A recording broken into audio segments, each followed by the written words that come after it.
Hare Krishna. Amazing. जे अनिलो प्रेम धन करुणा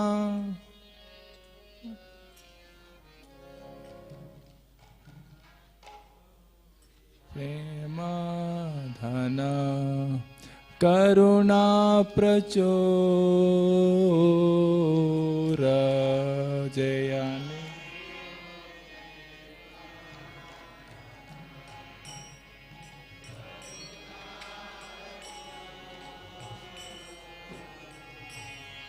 हे ना प्रभु को था गेला आचार्य ठाकुर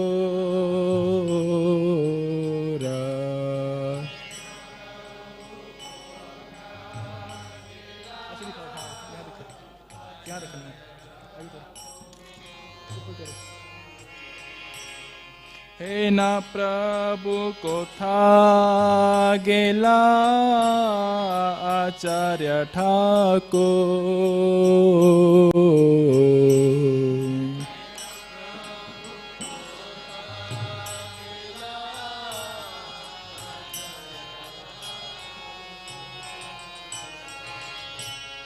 कहाँ मोरा स्वरूप रूप कहाँ सनातन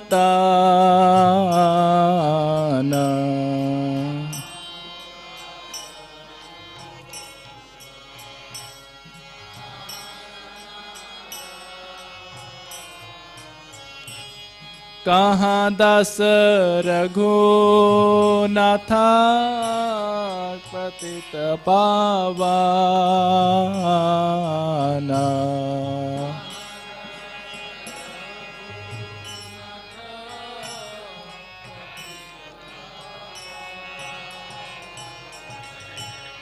कहाँ मोरा भट्ट जुग कहाँ कविराज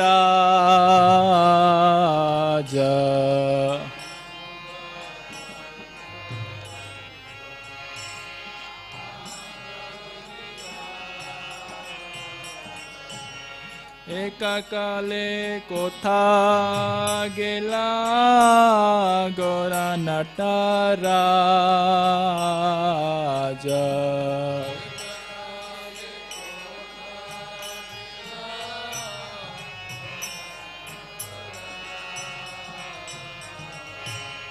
पाषाणे कुटीबो माथा अनले पशेबा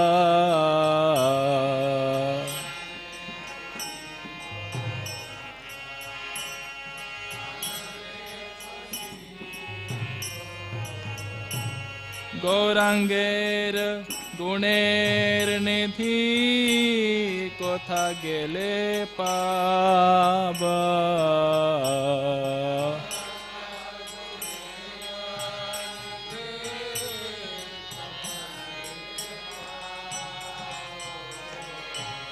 से सब संगीर संगे केल जय केल विलास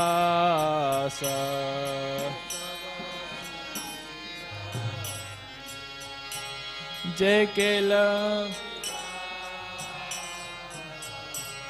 से संग न पाइया कंदे नरोत्तम दास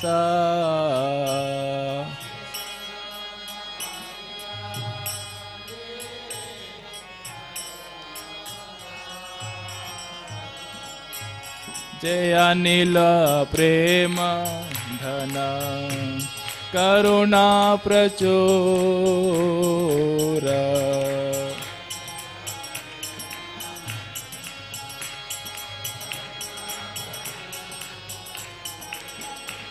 हे न प्रभु को था गेला आचार्य Thakur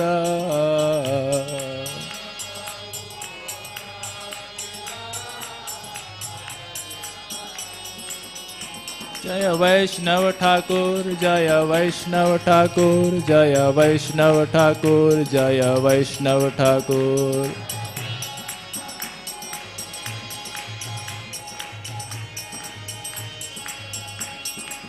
Prabhupada, Prabhupada, Prabhupada, Jaya Prabhupada.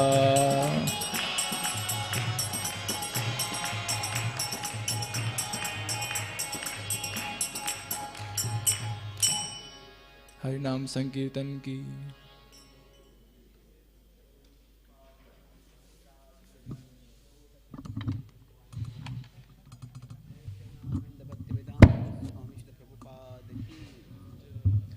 Koti Vaishnav Vrinda ki, Lochan Das Thakur ki jai.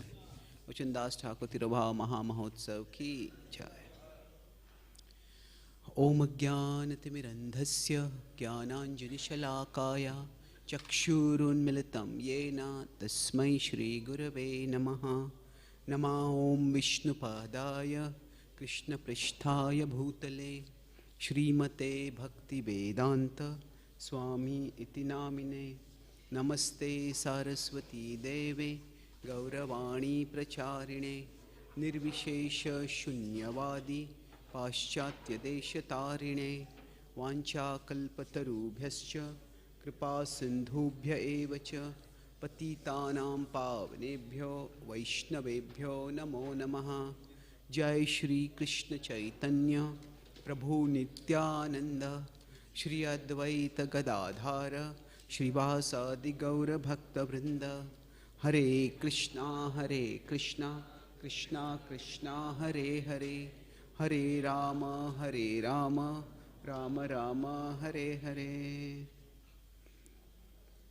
Hare Krishna. I am humble and grateful to be here at the lotus feet of their lordships, the Parthasarthi, on the sacred occasion of the disappearance day of Lochan Das Thakur. We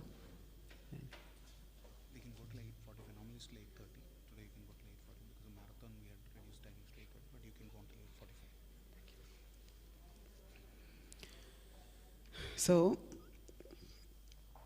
I will talk about Narottam Das Thakur, not so much about the facts of his life as the significance of his life. So there are two broad ways in which the lives of the great souls in our tradition can be studied. So we often do both, but there is a focus on one frequently. So one is that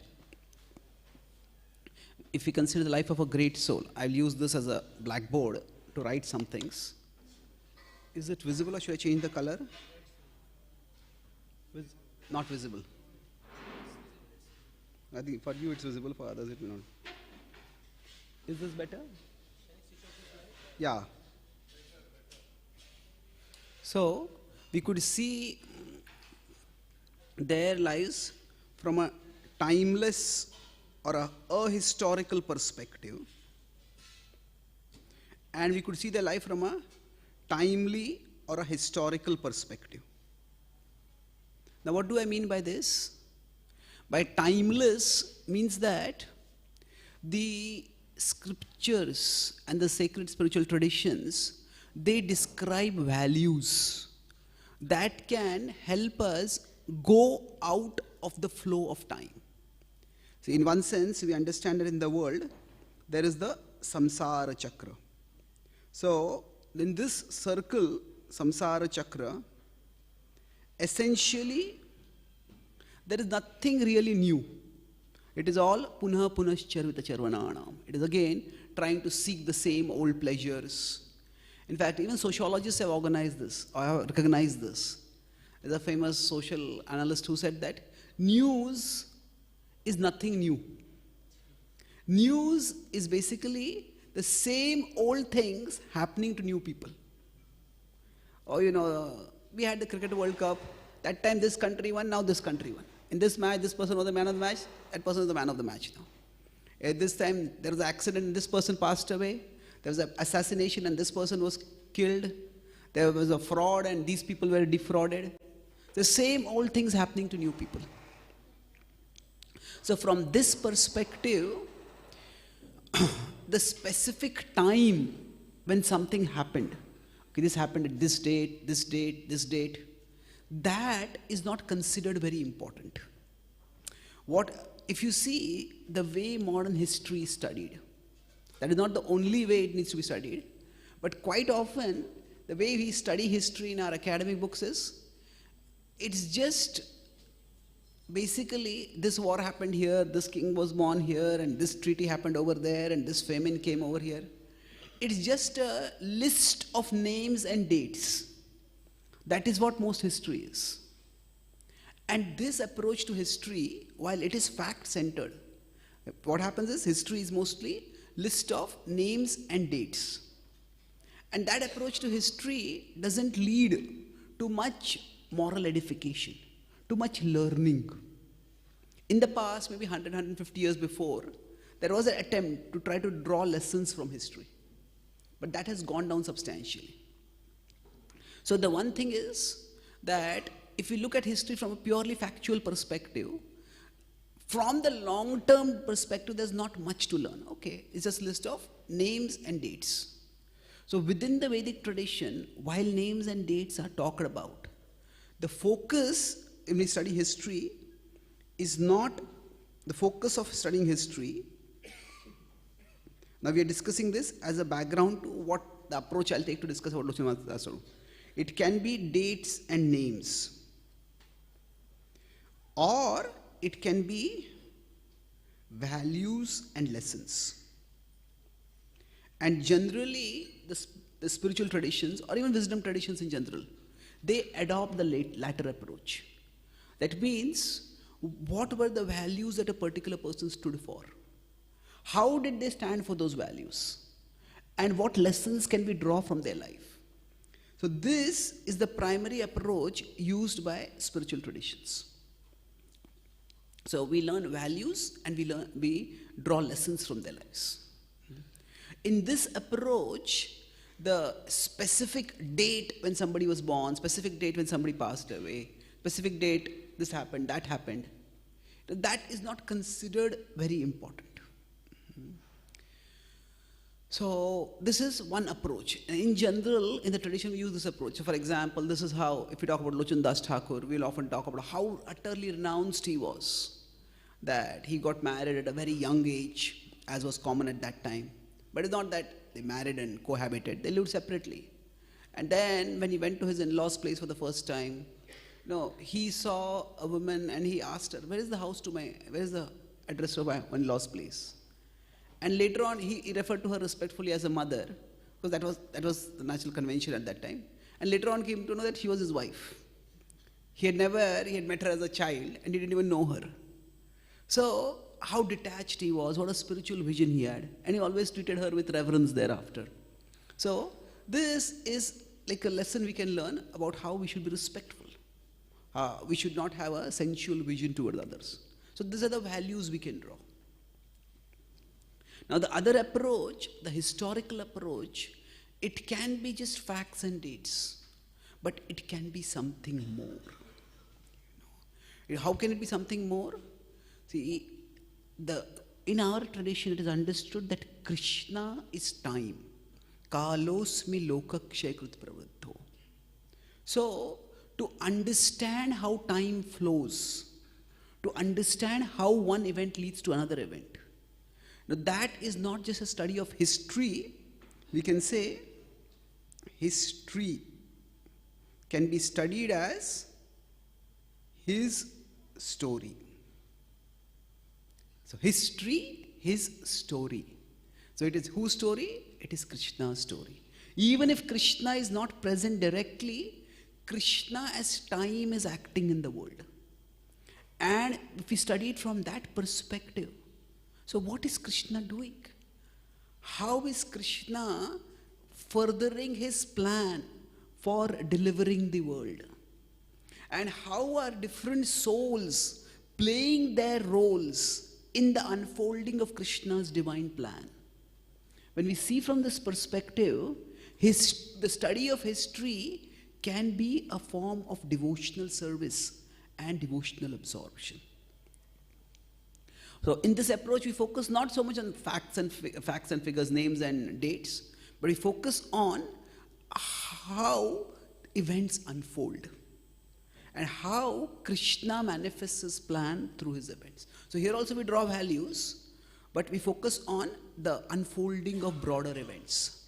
Not just timeless values, but timed changes. So for example, if we study Srila Prabhupada's life, we can learn from Srila Prabhupada's, a historical approach of Srila Prabhupada's life would be, we focus on how Prabhupada was so fearless, so dedicated, that even at the age of 70, he went abroad. And all alone, without any institutional support, and what an amazing result he had. A historical approach to Prabhupada's study, life study would be that we look at when Krishna arranged for Srila Prabhupada to go to America. That turned out to be just the time when the West was at peak receptivity. They were not welcoming, but they were inquisitive. There's a difference. They're inquisitive. The counterculture had just started, and if Prabhupada had gone in the 1950s, of course, Krishna could have orchestrated his plan another way. That's fine. But if you look at how history has unfolded, Krishna arranged for Prabhupada to go just at the right time. Actually, three things happened. It's a whole big subject, but three things happened. Many Indians want to go to America, and getting a visa to go to America is not easy, isn't it? There are even temples of Ganesh devoted to getting visa. They're called Visa Ganesh temples. So after 9/11, the American government actually made immigration much more difficult. And significantly, it was in 1965 that the American government loosened its immigration laws. Till 1962, 63, 64, 60s, it was very difficult to go. And Prabhupada went to America, and because the immigration laws had been loosened just 2-3 months before. So Prabhupada had gone for 2 months, but he could keep extending his visa. Otherwise, if you go there, it's very difficult to extend your visa. And if you stay beyond legal extension, then you may go out, then yadgatvan anivartante. They will not allow you to enter again. So we can look at the historical context and see how while Prabhupada was endeavoring, Krishna was also arranging. This we can look at Prabhupada's life in historical context. So that's a different subject. But looking at historical context helps us understand how Krishna is arranging. So if we consider history, to be like a dance stage, then the great acharyas are like dancers on the stage, and they dance expertly.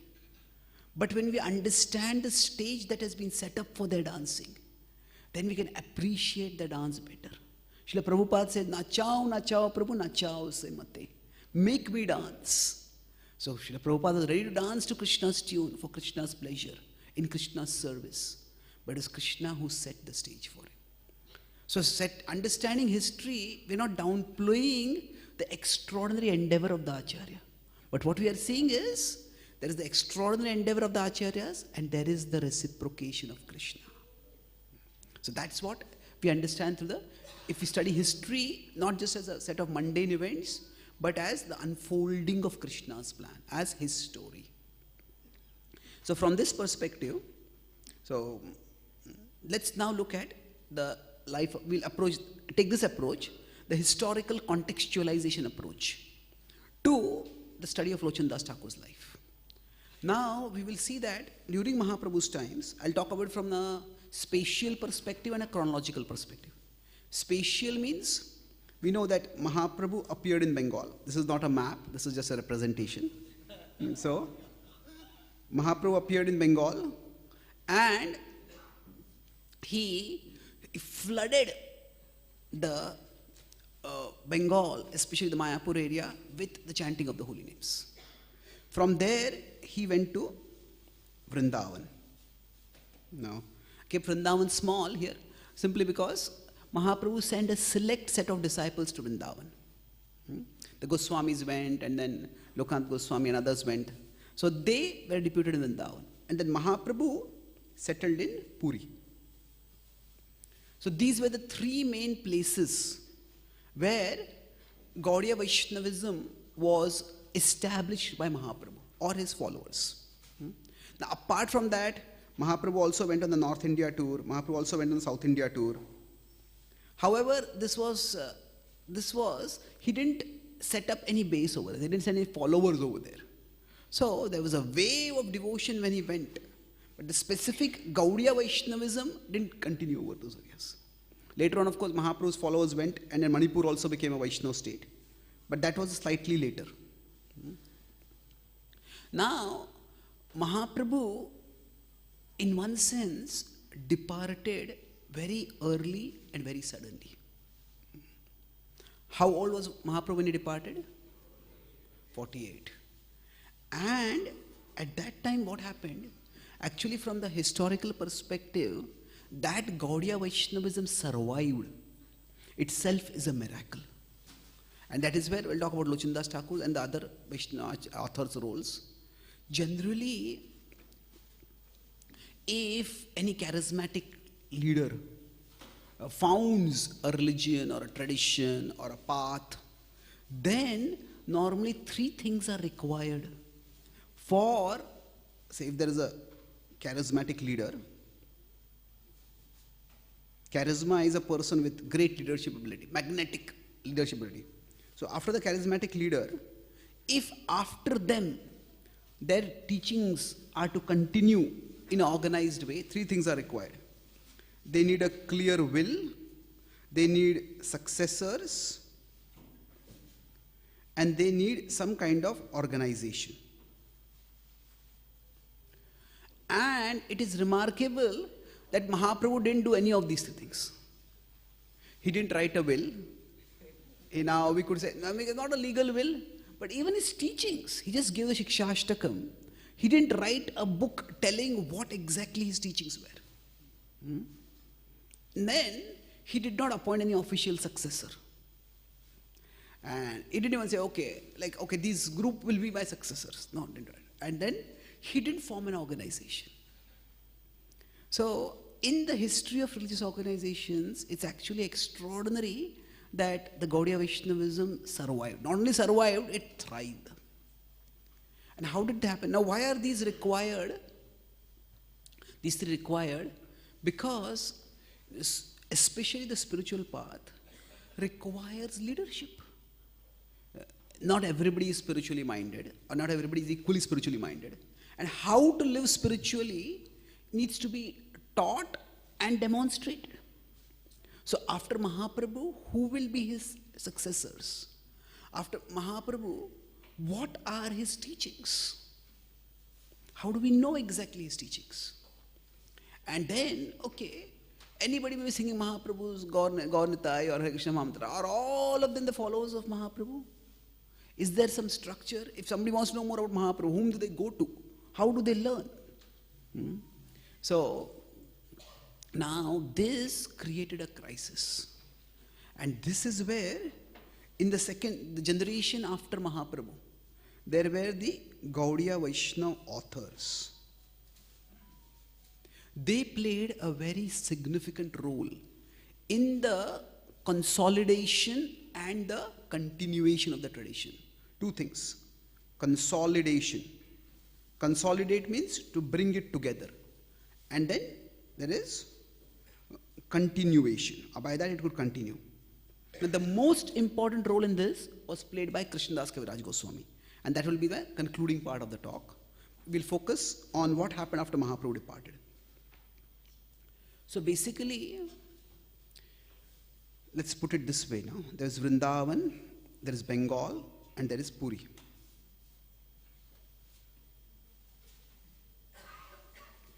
Now, all these places Mahaprabhu had dedicated followers. In Bengal, after Mahaprabhu departed, his pastimes had become a part of the folklore of Bengal. People would talk about Mahaprabhu did this, Nimai did this, they did that. So those stories were widely in circulation. But that was the oral tradition. That means parents would tell their stories to children. In India, the Ramayana, Mahabharata, they were written down. But before the printing press, books were very, very difficult to, first of all, write and to reproduce. So most people came to know about the Ramayana and the Mahabharata through the oral tradition. In their home, their parents, grandparents, other relatives would tell. Maybe in the villages, there might be some sages or some kathakars who would speak. However, the oral tradition itself, while it can spread widely, but if it is not founded in a written tradition, what happens is the fidelity can get lost. Fidelity means exactly what happened. Like now also, whenever in the class, Prabhupada said this. Okay, now Prabhupada has said many things, and if what we hear seems more or less in harmony with what Prabhupada has said, that's fine. But if somebody is saying something which is very different from the Prabhupada that we know, then we need to ask, okay, where did Prabhupada say that? What is the record for this? So the oral tradition brings reach. The written tradition preserves authenticity. Now, of course, so this is where the subsequent generation of Gaudiya Vaishnava authors, their role became vital. Now, there is, sometimes when we think, nowadays what has happened is with the social media and internet, anybody who can type on their phone, they start thinking, I am a writer. Well, it's not that simple. Everybody can speak. That doesn't mean everybody is a speaker, isn't it? So, writing is a proper art. It has to be done very properly. So what happened is that after Mahaprabhu departed, then there were the records of Mahaprabhu's life. Now, at that time, not everybody was keeping records, but in Bengal, there was Murari Gupta. And he kept the Bengali word uses karcha. Now, karcha is more like a diary. Diary means this happened, this happened, this happened, this happened. It's not, if you look at the karcha, still it's available, at least partially. It's not very exhaustive. And actually to make a diary very exhaustive is very exhausting. Just imagine, nowadays we have video recording. If somebody decided to video record every single moment of a person's life, from the time they wake up till the time they sleep, and even when they're sleeping, you record them. Well, okay, but if you tell them to watch it, it'll take 24 hours to watch 24 hours. So who's going to do that? So normally, a certain amount of editing is required to focus on what is important. So Murari Gupta's karchas were more like notes. This is the difference between writing and just writing and being a writer. I'm one of the editors for Back to Godhead. So many times devotees present articles and they said, I gave this class, this was a very well-received class. So I'm giving the notes of the class as an article. Well, notes don't become an article. Notes have to be made into an article. So, similarly, Murari Gupta's notes, they were notes. Now, they had to be made into a book form. And that is what two prominent authors did. Actually, Mahaprabhu was such an influential person that 27 biographies were written of him. And the last was the biography written by Krishnadas Kaviraj Goswami. But among them, 3 were prominent. Which are the 3? Chaitanya Bhagavad by Vrindavan Das Thakur. Then Chaitanya Mangal by Lochan Das Thakur. And then Chaitanya Charitamrita by Krishnadas Kaviraj Goswami. Yes, thank you. So, now when he was writing this, Chaitanya Bhagavad was the first book written by Vrindavan Das Thakur. Now Vrindavan Das Thakur, when he writes, when we are writing, there has to be a certain level of objectivity in the writing. Vrindavan Das Thakur was in ecstasy. Ecstasy, and he wrote, it's a wonderfully written book. But there are certain things he just felt, I can't So for example, he didn't write anything about the post-sannyas. It was, you can say that Vrindavan Das Thakur was in transcendental denial. Some people are in denial, something has happened. No, it didn't happen. So like that, Vrindavan Das Thakur just couldn't accept. How could Mahaprabhu take sannyas and live with associates? So he just doesn't report that at all. It's like transcendental denial. So it's something similar also in the Ramcharitmanas where Tulsidas doesn't write about the post, again the second Ram and Sita separation. So he didn't write about it. So it is an ecstatic account. At the same time, it is not a comprehensive account. So Lochan Das Thakur decided to fill in that void. Now, let's try to understand. So now, why was this important? Because without these books, the tradition, who was Mahaprabhu? What did he actually do? What did he actually teach? See, it's very easy, even for well-intentioned people, to mix facts with myths. When we try to glorify someone, in a mood to glorify, we may start exaggerating. And we may think we are glorifying by exaggerating, but we may not be. We may actually be able to do service, because the more we exaggerate, the more thoughtful people become suspicious. That really happened. And then what is actually true also will become suspected. So that's why, see, there are facts and there are myths. So, now the two have a relationship. From the facts can be the basis for myths, and myths can have some connection with facts. But the two need to be separated. Even in our movement, we have so much of what can be called as Prabhupada mythology. This happened even during Prabhupada's time. There's in Prabhupada Nectar, there is a story where one devotee told Prabhupada, I heard that this devotee said that when he came to your room, and he wanted to ask you some question. But you look at him, and suddenly you started expanding in size. And then you started expanding in size and effulgence, and the effulgence became so big and the size became so big that he couldn't fit into the room, and he ran away from the room. And Prabhupada heard about it, and Prabhupada, just see. Prabhupada was vexed. Prabhupada didn't really depend on doing some kind of mystical feats, any kind of miracles. So there is mythology that has come about Srila Prabhupada also, even when we have so much record of what Srila Prabhupada did. So what happens is that this has to be careful. There's one devotee who wrote an article. He said once he was going for a morning walk, and at that time he said we were going for a morning walk, we went to a garden, and Prabhupada said that actually even the grass has soul. Therefore we should not walk on grass. Now we say, okay, so he published his article for Back to Godhead, and we have a review team. So we asked him, do you have any other devotee who was there who heard Prabhupada say this? He says, I was there with Prabhupada. How dare you question my credibility? He got a little angry with us.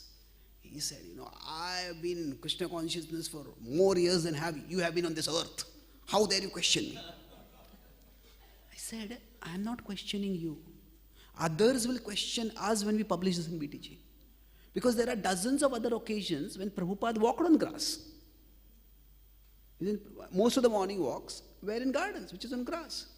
So if you are saying Prabhupada made this statement, then we need some substantiation. We need to explain how it is to be understood. Then he said, okay, forget it. So the point I'm making is that now it could be Prabhupada was in a particular mood at that time, and maybe he said that. I'm not saying that person was wrong. He could be in a particular mood. But his point was Prabhupada was so compassionate that Prabhupada would not even step on grass. Well, I would not use that as an example of compassion. Because that means we are saying if Prabhupada was compassionate at that time and all the other times he was not compassionate. And there are many other ways of expressing compassion than not walking on grass. Now that way we can say when we are walking there are some microbes under our feet that get crushed. So we could say, so to be compassionate we should not walk only. Well, where do we stop over there? So it's important for there to be a differentiation between facts and myths. So what happened was Lochan Das Thakur and Vrindavan Das Thakur, they both played this role. And Lochan Das Thakur is especially important in this. Now, he was a disciple of Narahari Sarkar, and he spent a lot of time in Sri Khanda. And since his childhood, he was innately attracted to Gaur Sundar and would keep hearing about Mahaprabhu. And then Narahari Sarkar told him, you write down. His first thought was two things. He says, I am unqualified, and there's already a book written by Vrindavan Das Thakur. And Narahari Sarkar told him, no, there is so much to write about Mahaprabhu. He says, write based on your realization, your inspiration. Take the same pastimes, whatever the pastimes are, you explain them. And that is what Lochan Das Thakur did. And his book, while the same pastimes are narrated, it has a distinctive flavor. See, just like now, in our movement, we have many spiritual masters. And all of them are devoted to Srila Prabhupada. At the same time, all of them have their moods. And each Vartamanacharya, each current preacher, they will be repeating Prabhupada's words, but they will be repeating them from their relationship with Srila Prabhupada, their experience, their realization, their nature. So similarly, if we look at the book carefully, just like when we are hearing a class, each speaker has their own voice. Similarly, if we are careful readers of books, we'll find that each author has their own voice. So Lochan Das Thakur's voice is actually very different from Vrindavan Das Thakur's voice. Now Krishnadas Kaviraj Goswami's is entirely different, and I'll talk about that a little later, in a couple of minutes. But these two books, Vrindavan Das Thakur's and Lochan Das Thakur's, they very beautifully complemented each other in terms of describing what happened in Mahaprabhu's times. What were the pastimes of Mahaprabhu? Just like say, if our spiritual master has gone to some place where they've never gone before, maybe China secretly, and they did some preaching over there. We want to know what happened over there. Now, maybe there's one devotee with them, they tell us some things. Maybe there's another devotee with them, we ask them also. Now both of them they tell. Now one person might miss out some details, one person might emphasize some details. So when two people tell about the same thing, then what happens is, we get a clearer idea. Okay, this is what happened, this is how it unfolded. So these two books, they complement each other. And they give us a very vivid picture of the life of Mahaprabhu.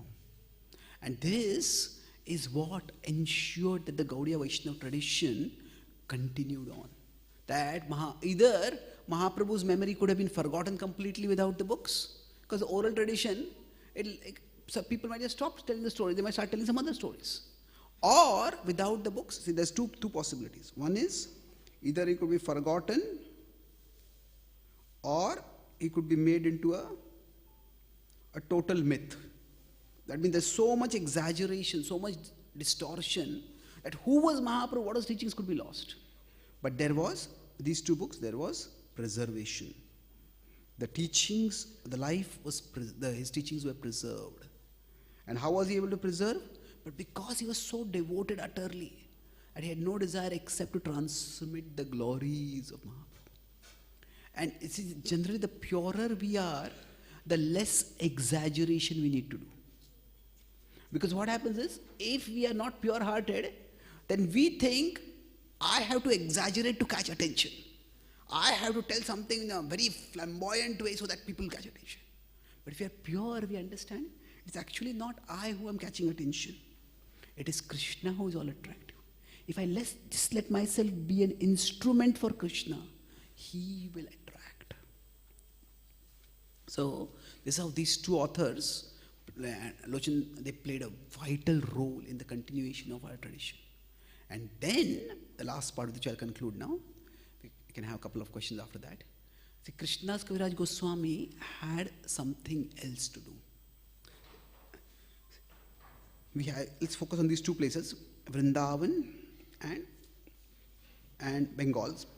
So what happened was, in Orissa, there was a huge devastation. Basically, after Mahaprabhu departed, Prataparudra just couldn't be himself. And he decided there's no point in leaving. He just left his kingdom and decided to go to Vrindavan, renouncing the world. And seeing that opportunity, the Muslim king of Bengal attacked Puri. And Puri was devastated at that time. So the Vaishnavas continued on over there. But Gaudiya Vaishnavism, the same strength did not continue. Because the associates of Mahaprabhu, eventually, those who were there, they be Saur Damodar or Sarvabhauma Bhattacharya or Ramananda Rai, they all departed and the legacy didn't continue so much over there. It continued on. Now also there is a great Odia tradition, but that was rejuvenated. There was a certain lapse that happened for a short period after Mahaprabhu's departure in Orissa. So Bengal, now you know say Bengal and Orissa are very close, they're huge, but they're related to each other. So the Bengali Vaishnavism still was there in Orissa. So we could say this is Bengal and Orissa, you can put it together. So here in Bengal, primarily there was Leela written in Bengali. It's Bengal, so they would write in Bengal. And they would mostly talk about Mahaprabhu's pastimes. Now in Vrindavan, they were the Goswamis. Now, although they were from Bengal, they were in Vrindavan. And Vrindavan, hardly anyone spoke Bengali. So they couldn't very well write in Bengali over there. So most of the books written by the Goswamis are in which language? In Sanskrit, yes. And they focus on two things. See, Mahaprabhu came to Vrindavan and it was a sensation. Everybody was in ecstasy for the 2 months Mahaprabhu was in Vrindavan. But after that he left. And and Vrindavan was primarily the land of Krishna Bhakti, not Gaura Bhakti. Gaura Bhakti was Mayapur and Bengal. So the Goswamis, they wanted to firmly establish Mahaprabhu's teachings. But they knew that they had to focus on what was prevalent over there. So they focused on two things, on Tattva and they focused on Krishna. So they wrote books about Krishna Leela and Gaura Tattva means Gaura Shiksha basically, the Tattva in terms of his teachings. So this was the two things that happened after Mahaprabhu's departure. In Vrindavan, the books were written either about Krishna Leela or about the philosophical teachings of Mahaprabhu. And in Bengal, the books were written in Bengali about the pastimes of Mahaprabhu. So now these two were there, but these two needed to be brought together. And that bringing together of these two things, the philosophical works in Vrindavan, the Leela books in Bengal. These two were brought together in the Chaitanya Charitamrita by Krishnadas Kaviraj Goswami. So, Chaitanya Charitamrita, Krishnadas Kaviraj Goswami was born in Bengal. He lived in Bengal. He heard all about Mahaprabhu's pastimes, constantly hearing about them. But Nityananda Prabhu came in a dream and told him, go to Vrindavan. And in Vrindavan, he studied under the Goswamis. And he became an expert scholar. He studied the philosophy. And what he did was, see, pastimes are wonderful. But imagine if the only books we had were of Prabhupada pastimes. And there were no books of Prabhupada teachings. Now we can say even to the pastimes teachings come. That is true. But still there are two books of teachings. So in Bengal, there are only books of Prabhupada's pastimes. Of Mahaprabhu's pastimes. Now of course in the pastimes also there are some teachings. But they are not systematic philosophical teachings.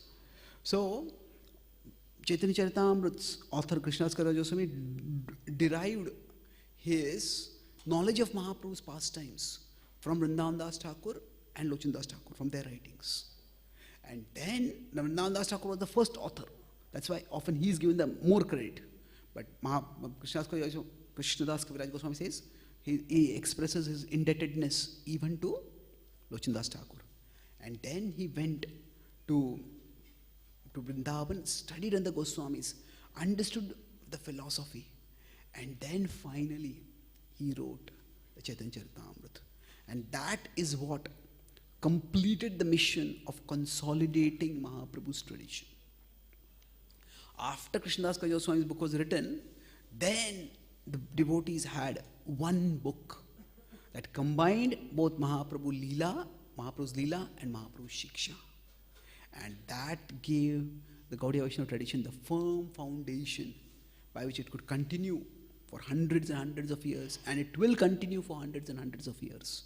So in this historical unfolding of the Gaudiya Vaishnava tradition, Lochan Das Thakur played a key role by complementing the narrative of Mahaprabhu's pastimes that was started by Vrindavan Das Thakur. So such is the significant position. He was not just one historical figure among many historical figures that are in our tradition. Yes, he was. But he's one historical figure because of whom today we are able to release Chaitanya Leela. Because of whom we know what Chaitanya Mahaprabhu's teachings were. Because of whom we now are able to access and relish Mahaprabhu's mercy through Harinam Sankirtan, through the sweetness of Gaudiya Vaishnavism. So I'll summarize. I spoke 3 points today mainly. First, I spoke about the historical and ahistorical approach. Normally we adopt a historical approach where we focus on values and lessons. And that's because sometimes the historical approach is simply dates and facts, dates and names. It's not of so much use.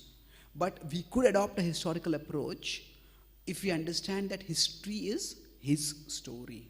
That actually Krishna acting through time to manifest his plan and purpose in the world. So from that perspective, then we discussed Lochan Das Thakur's context, when he appeared. And in that he appeared after the sudden and early departure of Mahaprabhu, when he had not left a will, when he had not appointed a successor, when he had not formed an organization. And he, at that time, how did the Gaudiya Vaishnava tradition survive? It is primarily by the consolidation of Mahaprabhu's legacy by the authors in the tradition. So without these authors, either the oral tradition would have forgotten, in the oral tradition would have gone on to narrating somebody else's stories and Mahaprabhu would have been forgotten, or the oral tradition would have mixed facts with myths. But the oral tradition was preserved by being founded in a written tradition. And Vrindavan Das Thakur, what was started by him, was in one sense complemented by Lochan Das Thakur. And then, the last part I talk about the Gaudiya Vaishnava legacy, that Mahaprabhu's legacy was there in Vrindavan, in Bengal and in Puri, primarily. But Puri, there was some upheaval. Bengal and Vrindavan it continued, but Vrindavan it was Sanskrit and focusing Tattva. In Bengal it was focusing on Leela and in Bengali. So these two were brought together, and thus we have one book which brings Mahaprabhu's Leela and Shiksha together as the most authoritative rendition of Mahaprabhu that is available in the Chaitanya Charitamrita. So on this day, on the disappearance day of Lochan Das Thakur, we can pray to him, thanking him for giving us the legacy of Mahaprabhu, and we can pray to him for empowerment so that we can play our small part in serving this glorious tradition. Shri Lochan Das Thakur ki, Shri Lochan Das Thakur Tirobhav Maha Mahotsav ki jai. Is there any quick question? Yes, Prabhu. Yes, Prabhu. What did you mention was his contribution to the Leela? Yeah, so he basically, the kadachas that were there, the kadachas were like notes of Murari Gupta. So those notes, he narrated in a more systematic and comprehensive way. So Vrindavan Das Thakur's narrative is also beautiful. It's a little bit more ecstatic. Narottam Das Thakur's is more systematic. I don't want to say that Vrindavan Das Thakur is not systematic. It is, like I said, because of his ecstasy, he didn't talk about certain pastimes. So that way. Okay. Yes, true. The same point only. What was his distinctive voice, as you said? It was the same question only. Okay, what was his distinctive voice? Well, That's something which you understand when you read the book itself. It's like, if you ask, okay, this particular speaker, what is their voice? Well, you have to hear the voice to understand it, isn't it? How do you describe the voice? Well, basically, he was trained by Narahari Sarkar. And each of Mahaprabhu's associates had their particular relationship with Mahaprabhu. If you go to Vrindavan even now, or we go to Mayapur also, there is the Nityananda Parivar, there is Advaita Parivar, and all of them have their distinct, they all worship Mahaprabhu, but all of them have their distinct flavor in which they worship Mahaprabhu. So, he got his, so there's a flavor which comes from Narahari Sarkar's teachings. Or Narahari Sarkar's mood is rasa in his relationship with Mahaprabhu. Okay. Thank you. Yes, Prabhu.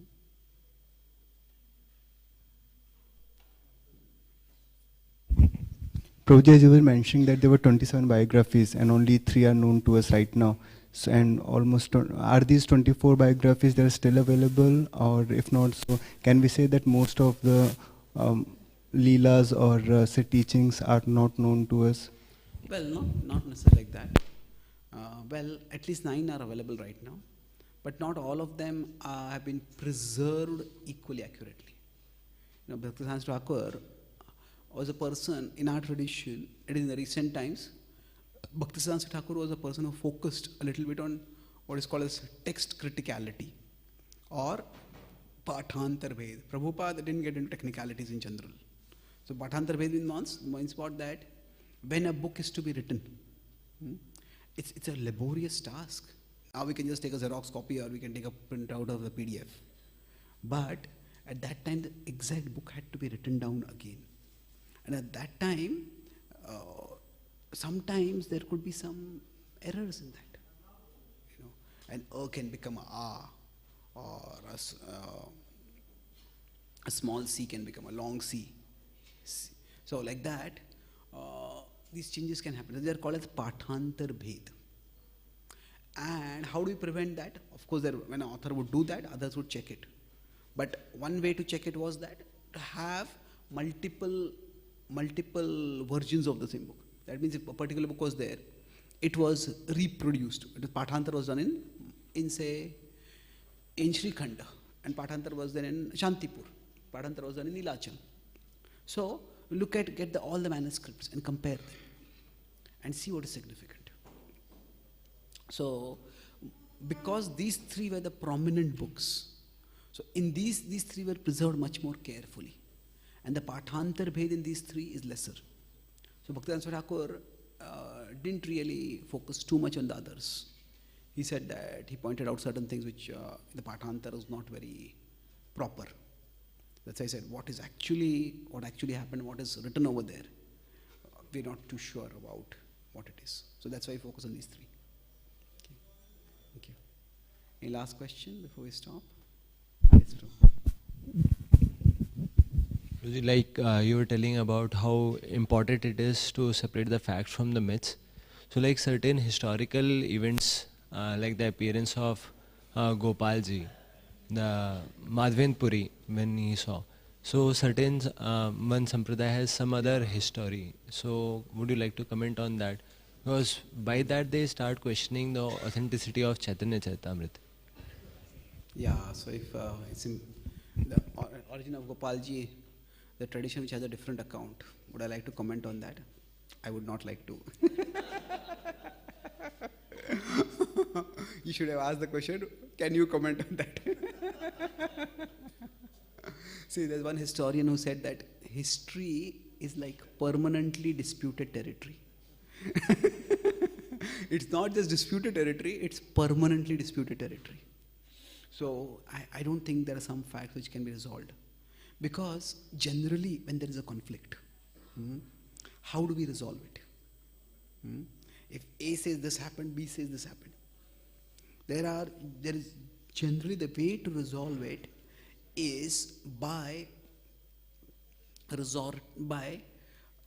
considering that if there is nobody else who was there at that time, then it comes down to whose testimony is more trustworthy.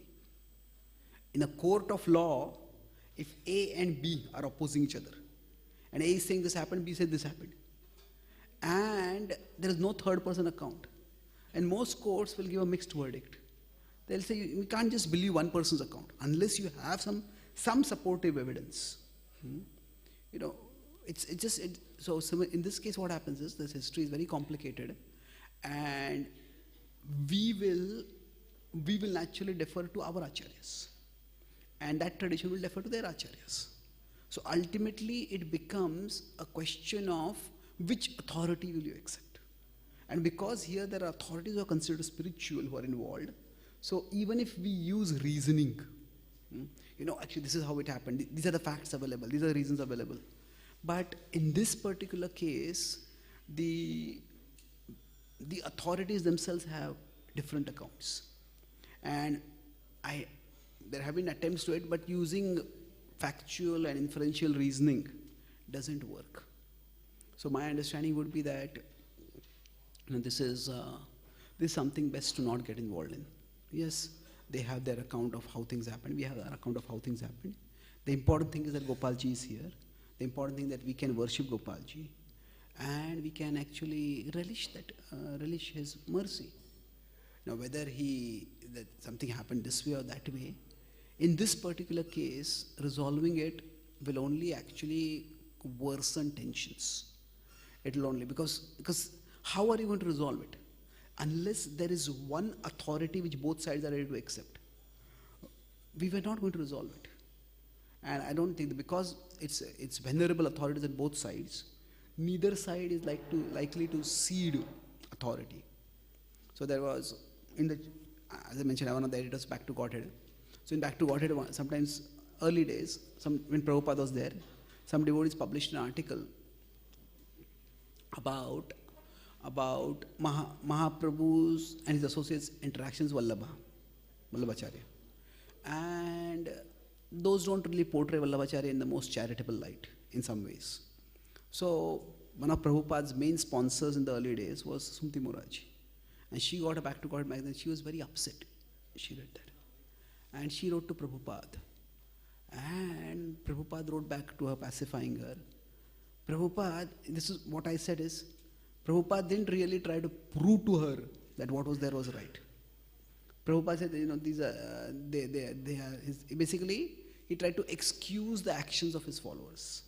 He said that, their earnest, see their earnestness and overlook this. And he wrote to his disciples, why do you want to create controversy why do you want to create internecine controversy? The whole world is bereft of God consciousness, and you need to reach out to the world. Why do you want to create conflicts among those who are devoted to Krishna? So Bhaktivinoda Thakur says that there is no, it's a very nice quote. Iskcon has a Iskcon interfaith statement. If you Google that, Iskcon and interfaith. So in that there's a proper quote, but I'll try to paraphrase it as accurately as I can. He says, there is no use in trying to establish the controversial superiority of one's own teachers over the teachers of other traditions. Even though it may be desirable or even essential for a follower to believe in that superiority. There's a key difference over here. We can have faith that our acharyas have told us a particular narrative, and that's true. But we don't have to foist it on others. So he says, such attempts to establish controversial superiority will only lead to unnecessary schisms within the theistic traditions of the world. Again, I'm paraphrasing. So I think that is the mood which Bhaktivinoda Thakur has made an explicit quote, and Srila Prabhupada also set an example. So best not to